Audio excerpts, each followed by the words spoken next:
Transformer topic आप सभी ने पढ़ा तो ज़रूर होगा, लेकिन जिस तरह से इस वीडियो में मैं आपको समझाने जा रहा हूँ शायद ही आपने ऐसा समझा होगा। मैं पूरी गारंटी लेता हूँ कि वीडियो देखने के बाद आप सभी का ट्रांसफार्मर टॉपिक तो ज़रूर क्लियर होगा। और अगर आपका ये ट्रांसफार्मर टॉपिक क्लियर हो जाएगा तो वीडियो में कमेंट करिएगा कि कौन सा ऐसा टॉपिक फिजिक्स में अभी बचा है जो आपसे क्लियर नहीं हो पा रहा है। जी हाँ बच्चों, आज हम पढ़ने जा रहे हैं UP board exam 2024 class 12th physics के लिए एक मोस्ट इम्पॉर्टेंट टॉपिक, नाम है ट्रांसफार्मर। हमारा यहाँ सवाल आ जाता है कि इसको कैसे तैयार करें। तो देखो, जो मैं आपको बताऊंगा अगर आप ऐसे करते हो तो आपका तैयार होगा, लेकिन मैं आपको इतना विश्वास दिला रहा हूं कि वीडियो में ही पूरा तैयार हो जाएगा। देखिए, सबसे पहले ट्रांसफार्मर टॉपिक तैयार करने के लिए सबसे पहले आप उसका क्या लिखेंगे? परिभाषा आप याद कर लीजिए, फिर सिद्धांत याद कर लीजिए, फिर रचना याद कर लीजिए, फिर प्रकार याद कर लीजिए, फिर कार्यविधि याद कर लीजिए। और एक एक बात मैं याद कराने की गारंटी ले रहा हूं, वीडियो खत्म होने के बाद तैयार जरूर रहेगा, यह बात ध्यान दीजिए। चलिए, सबसे पहले हम ट्रांसफार्मर की क्या आपको बता देते हैं परिभाषा। तो देखिए, हमारे सामने ट्रांसफार्मर यहां पर आ गया। आप ऐसे हेडिंग डालिएगा बोर्ड एग्जाम में, ट्रांसफार्मर। ठीक, क्या हेडिंग डालेंगे वहां पर? ट्रांसफार्मर। और जैसे जैसे मैं बता रहा हूं वैसे वैसे तैयार करो। भैया, ट्रांसफार्मर में एक चीज लिखा है, ट्रांसफार्मर यानी कुछ ना कुछ ट्रांसफर करेगा, कुछ ना कुछ बदलेगा। अब जरा आप याद करिए बच्चों, आपके घर में जो बिजली आती है वो 440 वोल्ट की होती है, उसका यूज़ जो है 220 वोल्ट इसी के आसपास आप लोग यूज करते हो।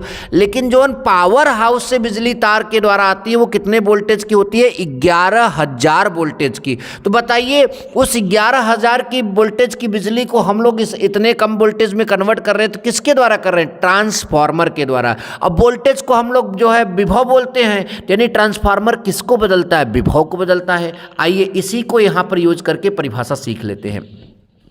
ट्रांसफार्मर एक ऐसी युक्ति है, युक्ति माने साधन जुगाड़। ट्रांसफार्मर एक ऐसी युक्ति है जिसे प्रत्यावर्ती धारा के विभव को परिवर्तित करने के लिए प्रयुक्त किया जाता है। फिर से सुनिए परिभाषा। ट्रांसफार्मर एक ऐसी युक्ति है जिसे प्रत्यावर्ती धारा के विभव को परिवर्तित करने के लिए प्रयुक्त किया जाता है। तो आपको ये बात समझ में आ गया, तो परिभाषा हो गया। अब बात करेंगे किसकी? सिद्धांत की। ट्रांसफार्मर का हम लोग अब पढ़ेंगे क्या? सिद्धांत। तो देखिए, इतना जो लिखा है, जो आपके सामने दिख रहा है, ये पूरा का पूरा ट्रांसफार्मर का क्या है? सिद्धांत। अब हम इसको आप सभी को याद कराकर ही रहेंगे। ये आप मान के चलिए कि कुछ समय के बाद आपको ट्रांसफार्मर का सिद्धांत भी याद हो जाएगा। सबसे पहले आप ध्यान दीजिए, ऐसे लिखे, ट्रांसफार्मर अन्योन्य प्रेरण के सिद्धांत पर कार्य करता है। ट्रांसफार्मर किस सिद्धांत पर कार्य करता है? अन्योन्य प्रेरण के सिद्धांत पर कार्य करता है। ध्यान दीजिए, ट्रांसफार्मर अन्योन्य प्रेरण के सिद्धांत पर कार्य करता है। इसके बाद आप लिखिए, इस सिद्धांत के अनुसार डैश, यानी इसमें होता क्या है? तो ध्यान दीजिए, जब निकट स्थित दो कुंडलियों में से, कैसे स्थित? निकट स्थित दो कुंडलियों में से किसी एक में प्रवाहित धारा के मान में परिवर्तन करते हैं। दो कुंडलियों में से किसी एक में प्रवाहित जो धारा है उसके मान में परिवर्तन करते हैं, तो दूसरी कुंडली से बद्ध, जो दूसरी कुंडली है उससे बद्ध चुंबकीय फ्लक्स में परिवर्तन के कारण उसमें एक प्रेरित वैद्युत वाहक बल उत्पन्न हो जाता है।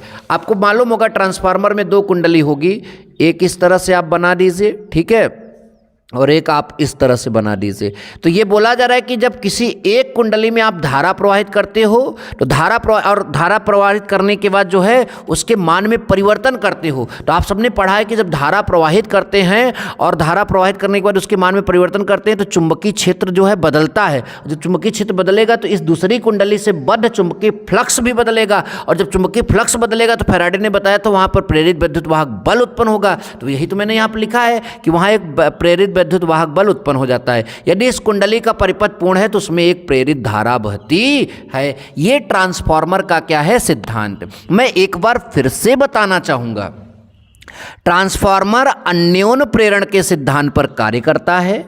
इस सिद्धांत के अनुसार जब निकट स्थित दो कुंडलियों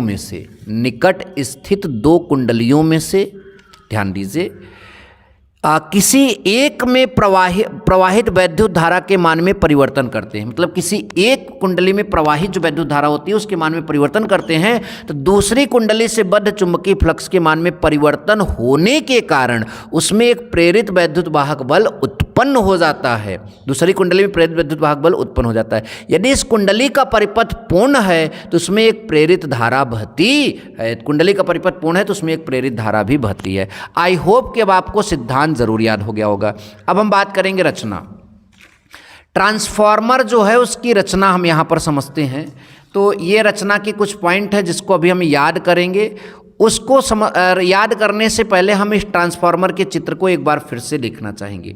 हमारे पास यहाँ पर ट्रांसफार्मर है, तो ये आप यहाँ पर देखिए इस तरह से जो ये कई एक के ऊपर रखी हुई दिख रही है। ये नर्म लोहे की क्या है, नर्म लोहे की जो है एक प्रकार की पत्ती हैं। इनको एक के ऊपर एक रखकर क्या बना दिया गया, एक क्रोड बनाया गया। इसे बोलते हैं पटलित क्रोड। तो पहले आप इतना बोलोगे, ठीक। अच्छा, इस क्यों बनाते हैं, क्योंकि भंवर धारा कम उत्पन्न हो, नहीं तो ऊर्जा की ह्रास होती है, ऊर्जा कम हो जाती है, ठीक। तो इसलिए पटलित क्रोड बनाएंगे, फिर इतना लिखेंगे। और इस क्रोड पर तांबे की, ये देखिए ये आप जो है कई फेरों की जो है यहाँ पर जो है तांबे की कई फेरों की कुंडली बनाते हैं।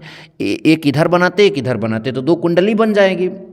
एक कुंडली में प्रत्यावर्ती धारा स्रोत से उसको जोड़ देते हैं, उसमें धारा प्रवाहित करते हैं, और दूसरी कुंडली में जो है प्रत्यावर्ती धारा जो है आपका वहाँ पर जो है, जो हम यहाँ पर प्रत्यावर्ती धारा स्रोत से जोड़ते हैं, तो दूसरी कुंडली में हमको जो है इसके द्वारा जो है वहाँ पर एक प्रत्यावर्ती धारा मिलेगी जो कि हम परिपथ में यूज कर लेंगे, ठीक। तो यही पूरा अपने शब्दों में क्या करना है, लिखना है रचना के रूप में। तो आइए देखते हैं। सबसे पहले हमने नर्म लोहे की पत्ती की बात किया, बोलो किया कि नहीं किया। अगर हमने सबसे पहले नर्म लोहे की पत्ती की बात किया है तो वही मैं यहाँ पर आपको बताना भी चाहूँगा। देखिए इसमें क्या लिखा है कि नर्म लोहे की पत्तियों को, किससे, नर्म लोहे की पत्तियों को, जो नर्म लोहे की पत्ती हैं उन पत्तियों को वर्निश की पॉलिश करके एक दूसरे के ऊपर पॉलिश कर देंगे ऐसे, ठीक। नर्म लोहे की पत्तियों को वर्निश की पॉलिश करके एक दूसरे के ऊपर रखकर, एक दूसरे के ऊपर ही रखा गया था, आयताकार पटलित क्रोड बनाया जाता है। फिर से सुनिए, नर्म लोहे की पत्तियों को वर्निश की पॉलिश करके एक दूसरे के ऊपर रखकर आयताकार पटलित क्रोड बनाया जाता है। आयताकार पटलित क्रोड बनाया जाता है जिससे क्रोड में कम भंवर धाराएं उत्पन्न हो। यहां तक समझ में आया।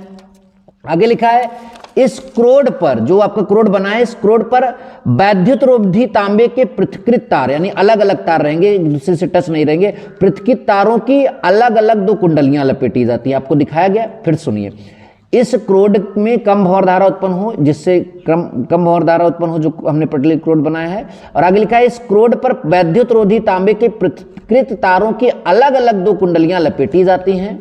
इन कुंडलियों में से एक में तांबे के मोटे तार के कम फेरे, एक कुंडली में तांबे के मोटे तार के कम फेरे और दूसरे में तांबे के पतले तार के अधिक फेरे होते हैं। एक में मोटे तार के कम फेरे और एक में जो है पतले तार के अधिक फेरे होते हैं।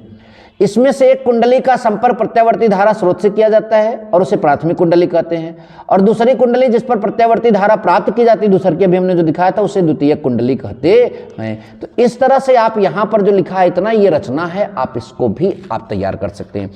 रचना के बाद बच्चों हमारा अगला जो यहाँ पर पॉइंट आ रहा है, ध्यान से देखिए, प्रकार। अब ट्रांसफार्मर के प्रकार देखिए, ये चित्र भी आप यहाँ पर बनाइएगा, ठीक, चित्र भी आपका बनना चाहिए।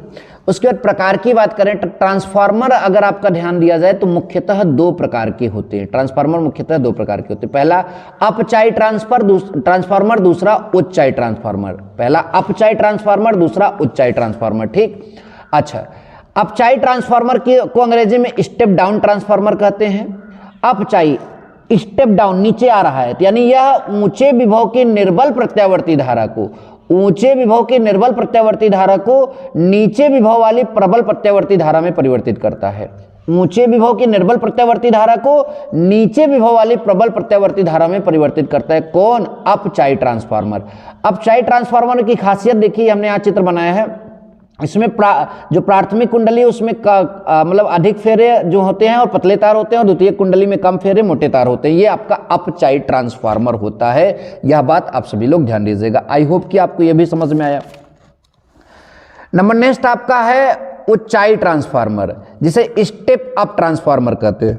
यह लिखा है कि यह नीचे विभव की प्रबल धारा को, नीचे विभव की जो है प्रबल धारा को ऊंचे विभव की निर्बल धारा में मतलब कि परिवर्तित करता है। नीचे विभव की प्रबल धारा जो रहेगी ऊंचे विभव की जो है निर्बल धारा में परिवर्तित करता है, तो यह आपका उच्चाई ट्रांसफार्मर बोला जाता है। उसका उल्टा होता है अपचाई का। ठीक, यहां तक आप सभी को समझ में आ गया।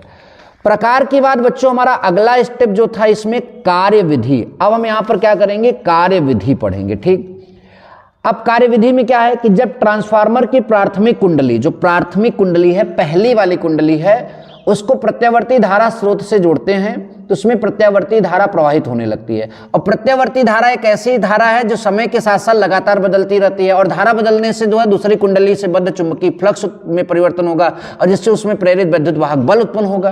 ठीक, तो मैंने शॉर्टकट में इसी बात को लिखा है कि जब ट्रांसफार्मर की प्राथमिक कुंडली को प्रत्यावर्ती धारा स्रोत से जोड़ते हैं तो उसमें प्रत्यावर्ती धारा प्रवाहित होने लगती है। वैद्युत चुंबकीय प्रेरण के कारण द्वितीयक कुंडली में उसी आवृत्ति का वैद्युत वाहक बल उत्पन्न हो जाता है। जितना पहले वाली कुंडली में होता है उतनी ही आवृत्ति का दूसरे वाली कुंडली में भी प्रेरित वैद्युत वाहक बल उत्पन्न हो जाता है। बच्चों ध्यान दीजिएगा। ठीक, जहां प्रेरित वैद्युत वाहक बल उत्पन्न होगा वहां फैराडे का नियम काम करेगा। अब हम यहां फैराडे का नियम लगा देते हैं सूत्र लाने के लिए। फैराडे के नियम के अनुसार, यानी फैराडे के नियम अनुसार प्राथमिक कुंडली में प्रेरित वैद्युत वाहक बल, देखिए प्रेरित वैद्युत वाहक बल फैराडे के नियम से होता है E = N delta phi into बटा डेल्टा टी। लेकिन प्राथमिक कुंडली में है तो EP = -NP डेल्टा फाई बटा डेल्टा टी, समीकरण नंबर 1 बनेगा। तथा द्वितीयक कुंडली में प्रेरित वैद्युत वाहक बल ES = -NS into delta T बटा डेल्टा टी, डेल्टा फाई बटा डेल्टा टी। ठीक, अब हम क्या करेंगे, यहां पर जो है हम थोड़ा सा इस डेरिवेशन को सॉल्व करेंगे और ES में जो है हम EP से क्या करेंगे? भाग करेंगे। ES में जो है हम EP से क्या करेंगे? भाग करेंगे। तो हम यहां पर जो है ये समीकरण 1 एवं 2 से जब चलते हैं यानी भाग देते हैं, ES बटा EP लिखेंगे। ठीक, देखिए थोड़ा सा हमने यहां पर गलत कर दिया था, लेकिन अब ध्यान दीजिए, ES बटा EP, ES की वैल्यू -NS डेल्टा फाई बटा डेल्टा टी और -EP डेल्टा फाई बटा डेल्टा टी।